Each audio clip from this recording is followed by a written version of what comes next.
My boss tried to stop my rise, but she didn't expect what happened next. My name is Johnson Cole. Many years ago, I worked for one of the largest downstream oil and gas companies in Africa. Getting that job felt like winning a rare opportunity. Thousands of people wanted to work there, but only a few were chosen. When I received the call offering me a contract position, I could barely believe it. The person who helped me enter the company was my supervisor. Her name was Mrs. Benson. She was the one who encouraged me to apply when the vacancy opened. She even supported my application internally and spoke well of my skills. Because of that, I respected her deeply. During my first year, she treated me kindly. She explained how the systems worked, introduced me to important colleagues, and showed me how to navigate the complex operations of the organization. At that time, I believed I had found a mentor. I worked extremely hard because I wanted to prove she made the right decision supporting me. My reports were always detailed. My analysis was careful. Slowly, people in other departments began to notice my work. Managers started asking for my input during operational discussions. At first, Mrs. Benson seemed proud. But after a while, something about her attitude started changing. And that change would shape the next 5 years of my career. The first sign appeared during a project review meeting. I had been assigned an operational analysis that usually took 2 weeks to complete. The data was complex, and most engineers avoided it because of the amount of work involved. But I finished the analysis in 5 days. The results were clear.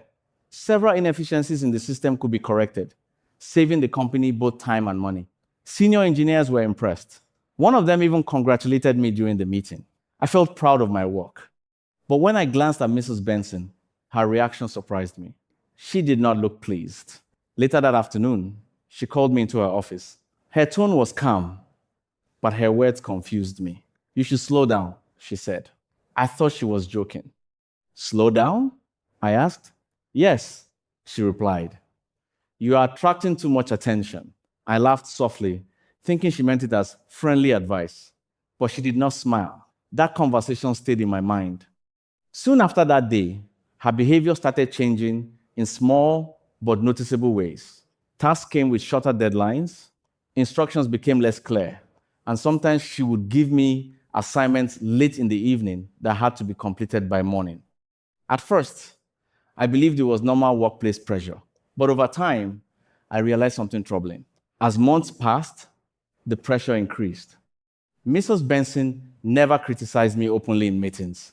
Instead, she created situations that made my work harder. Sometimes, she withheld key information during projects. Other times, she scheduled important discussions without informing me. I often had to work twice as hard just to keep up. Still, my performance remained strong. Every report I submitted was accurate.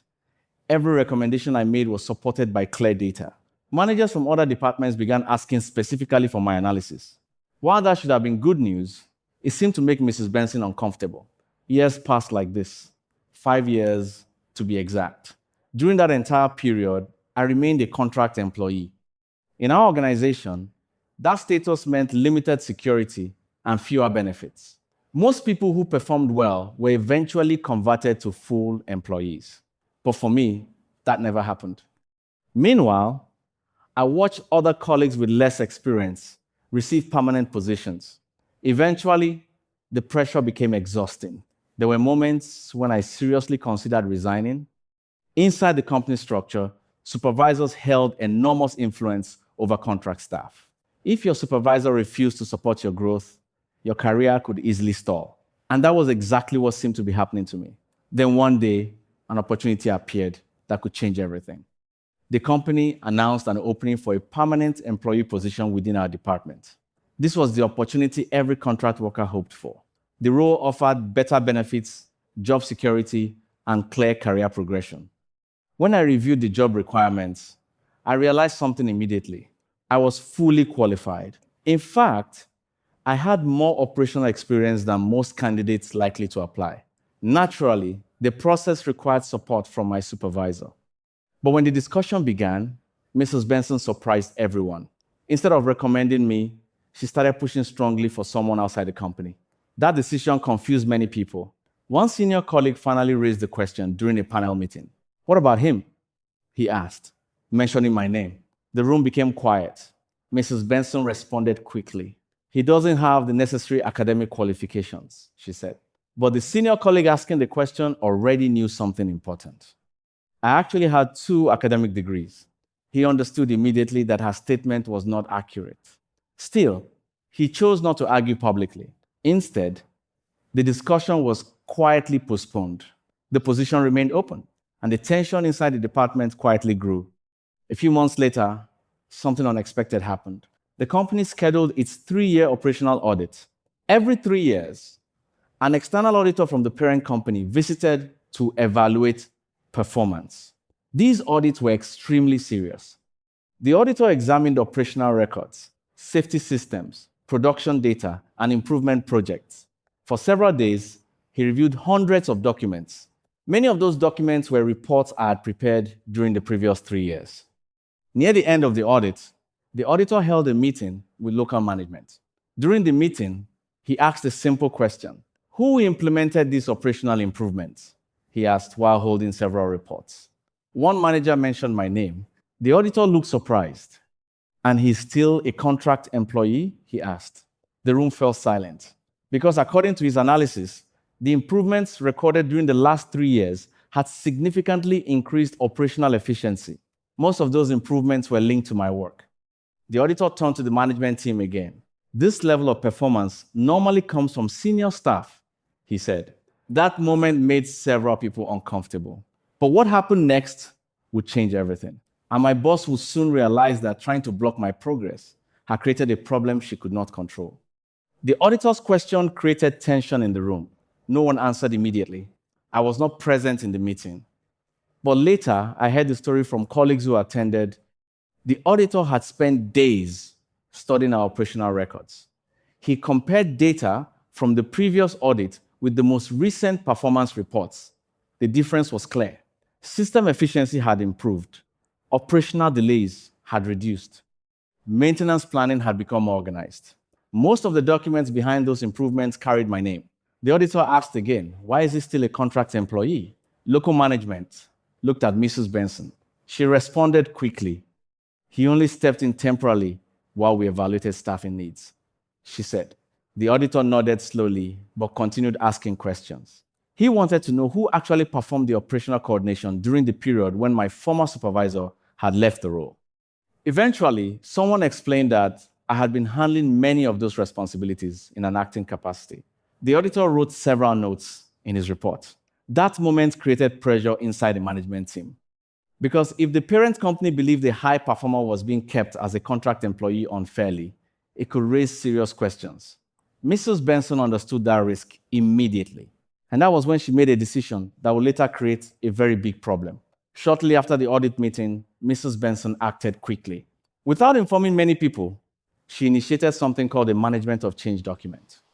Inside our organization, this document was used whenever there was a major operational adjustment. Normally, such changes required proper approval before implementation.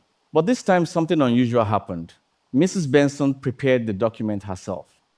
Then she backdated it to an earlier period when discussions about the permanent role had started. In the document, she wrote that I had been approved to perform the position temporarily during operational transition. By doing this, she hoped to show the auditor that management had already recognized my role. On the surface, it looked like she was supporting me, but the real goal was different. She only wanted to prevent the auditor from raising a non-conformance issue against local management. If the auditor believed management ignored a capable employee for years, it could damage the reputation of the department. When the auditor reviewed the document, he seemed satisfied. He believed the company had already taken steps to address the situation. In fact, he even wrote positive comments about the operational improvements observed during the period I handled those responsibilities. At that moment, I had no idea what had happened behind the scenes. But the story was far from finished. After the auditor completed his assessment, he prepared his final report. The report was shared with both local management and international leadership at the parent company. In that report, he described the operational progress he observed. He specifically mentioned that significant improvements occurred during the period when I was acting in the role previously handled by my predecessor. His comments were detailed. He explained how system coordination had improved and how data tracking had become more accurate. Many managers were pleased with the report. Positive audit results were always good news for the organization. However, something important still had not happened. Despite the auditor's observations, I remained a contract employee. Weeks passed, then months passed. Nothing changed. 6 months after the audit, I was still working in the same role with the same contract status. It seemed like management hoped the issue would quietly disappear. Meanwhile, I continued doing my job as usual. I focused on performance and tried not to worry about the internal politics. But then something unexpected happened. The auditor sent another email, and this time the message was copied to local management, international leadership, my boss, and me. The question he asked would change everything. The email arrived early in the morning. When I opened my inbox, I saw several senior managers included in the message. The sender was the foreign auditor. His message was short but direct. He wrote that during his audit review, he observed that I had been performing critical operational duties. Then he asked a simple question. Please confirm the date when this employee was officially converted from contract status to direct employment. The email was copied to many important people inside the organization: local managers, regional directors, and international leaders from the parent company. When Mrs. Benson saw that email, she panicked. The document she created earlier had only been meant to satisfy the auditor temporarily. But now he was asking for proof of an official promotion letter, and that letter did not exist. If management failed to respond properly, it could expose the entire situation. Within hours, Mrs. Benson rushed to meet with local management. Discussions happened quickly. By the end of the week, something surprising happened. I received a call asking me to come to the administrative office. I had no idea that my life was about to change. When I entered the office, several managers were waiting. One of them handed me a sealed envelope. Inside was a letter. My hands trembled slightly as I opened it. The letter confirmed that I was being converted from contract employee to permanent staff.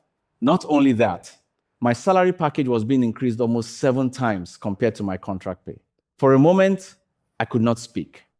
The opportunity I had waited for during 5 difficult years had finally arrived. I felt an incredible sense of relief. After years of pressure, it seemed my hard work had finally been recognized. Later that day, I went to thank Mrs. Benson. After all, she had originally helped me join the company. When I thanked her, she simply nodded. She did not smile. She did not congratulate me. She just walked away quietly. That moment made me uneasy. Because while my career had finally moved forward, something in her reaction suggested the situation between us was far from resolved. And I would soon discover that the story with Mrs. Benson was not over. In fact, a much bigger challenge was still waiting ahead. For the next year, my life inside the company changed dramatically. Becoming a permanent employee gave me stability I had never experienced before.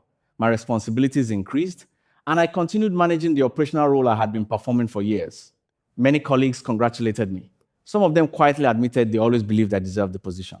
But one person never said a word: Mrs. Benson. Her attitude remained distant. She rarely spoke to me except when absolutely necessary. Still, I focused on my work and tried to maintain professionalism. Exactly 1 year after my promotion, another unexpected event happened. Mrs. Benson announced she was taking voluntary retirement. When the news spread through the department, many people were surprised. She had worked in the organization for a long time and was considered experienced in operational management. For me, the announcement brought mixed emotions. Part of me felt relieved. The tension that had followed me for 5 years seemed like it might finally end. When she left the office on her final day, I believed that chapter of my career was finally closed. But I did not know something important. Even after retirement, Mrs. Benson had already made plans that would bring her back into my professional life. And this time, the situation would become even more dangerous. Before leaving the company, Mrs. Benson applied for another role connected to the organization. She wanted to become a local representative auditor. This position allowed experienced professionals to participate in operational audits on behalf of the parent company.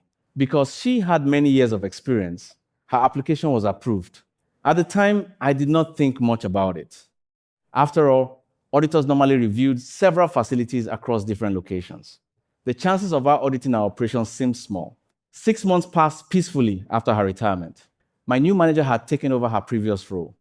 Unlike Mrs. Benson, he trusted my work and supported the improvements my team was implementing. The department became more stable. Then one morning, an email arrived announcing the next operational audit. When I opened the message, my heart stopped for a moment. The lead auditor assigned to our location was Mrs. Benson. For someone who knew every detail of the organization, there would be nowhere to hide. She knew our systems. She knew our processes. Most importantly, she knew my role.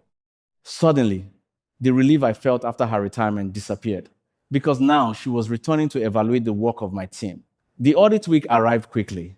Mrs. Benson entered the facility with the same calm expression she always had. She greeted everyone professionally, including me. But something about her attitude felt cold. The audit process was extremely detailed. She requested documents, operational records, and system logs covering several months. My team worked long hours preparing the required information. Because she knew the organization so well, she asked very specific questions. Nothing escaped her attention. At first, I believed the audit was simply thorough. But as the review continued, the atmosphere became tense. Mrs. Benson began highlighting several operational gaps. Some of the issues she mentioned were small. Others sounded much more serious. By the end of the audit week, she presented her preliminary findings. The report listed 15 critical gaps. Even worse, it included 4 major non-conformance issues related to data integrity. Inside our industry, data integrity concerns are extremely serious. If management cannot explain them properly, they can lead to disciplinary actions or even termination. When I read the report summary, my heart sank. Because if those accusations stood without explanation, my entire career could be at risk. My new manager looked extremely worried. He called me into his office immediately after reviewing the audit summary. "This is serious," he said quietly. I could see the concern in his face. If the parent company believed there were serious data integrity failures in our department, both of us could be held responsible. Local management also became nervous. Several leaders suggested that the report should be carefully reviewed before sending it to international headquarters.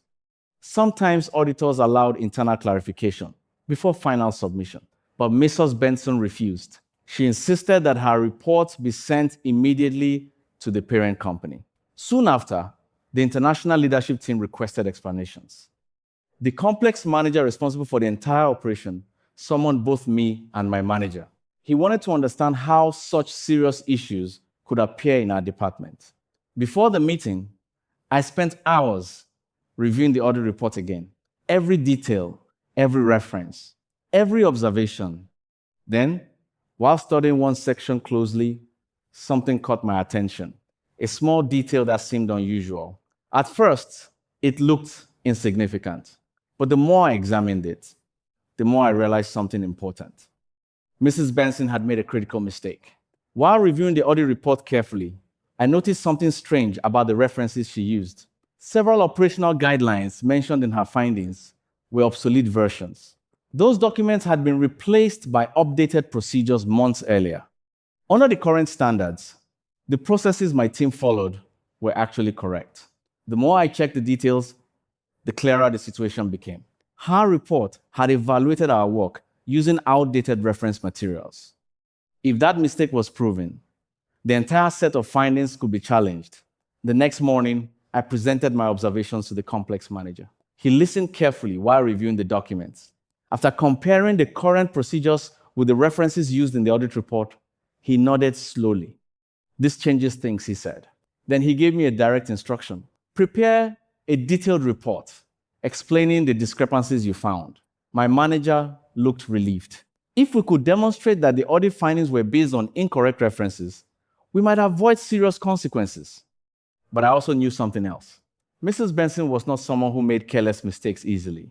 And if she realized we were preparing a counter report, she might respond in ways I had not yet imagined. The situation was about to become even more complicated. After the meeting with the complex manager, I returned to my office with a clear task. I had to prepare a detailed counter report.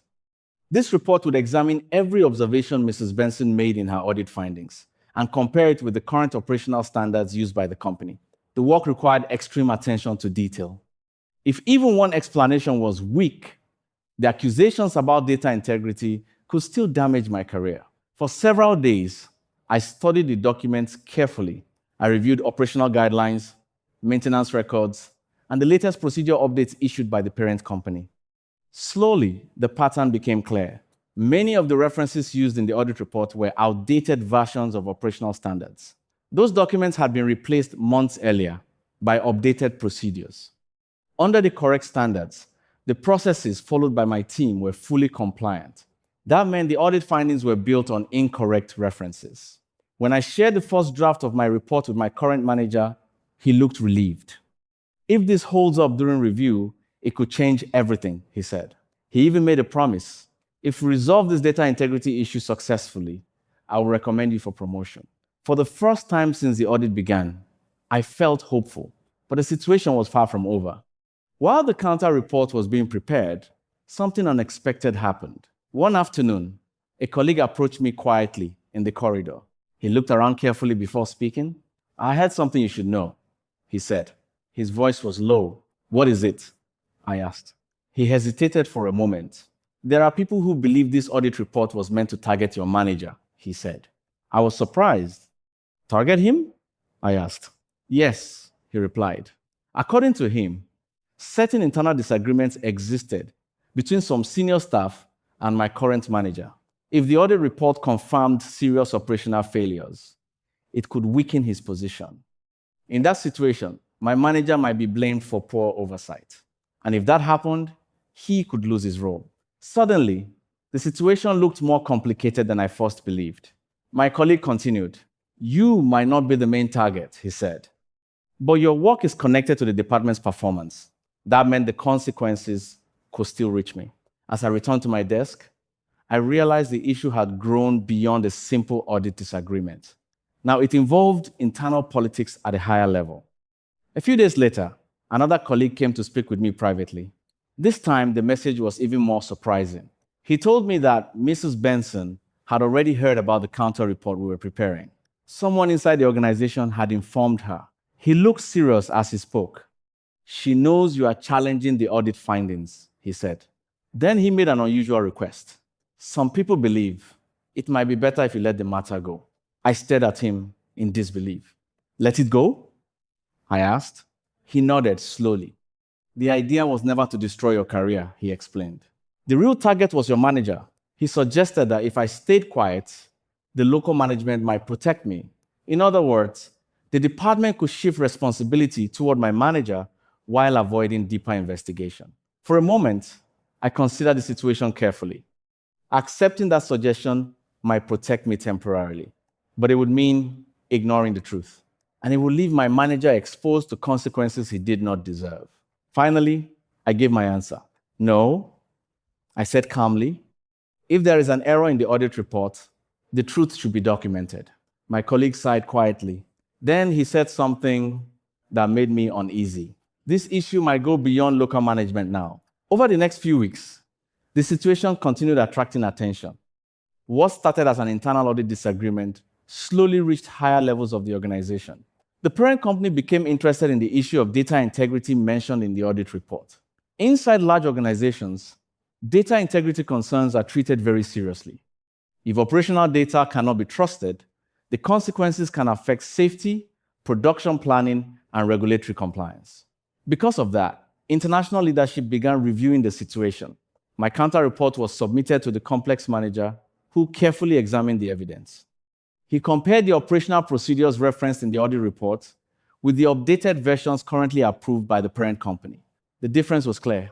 Several references used in the audit findings were indeed outdated. That discovery raised important questions. How could such an experienced auditor rely on obsolete documentation? Soon, the issue moved beyond our local office. The international leadership team requested additional explanations from both sides. The investigation had now reached a level far above the department where the conflict began. And everyone involved understood that the final outcome could influence several careers. During that period, the pressure inside the department remained high. My manager tried to stay calm, but I could see the stress on his face. If the audit findings were accepted, he could face serious consequences. But if our counter report proved the findings incorrect, the situation would change dramatically. One afternoon, he called me into his office. "You handled this situation with professionalism," he said.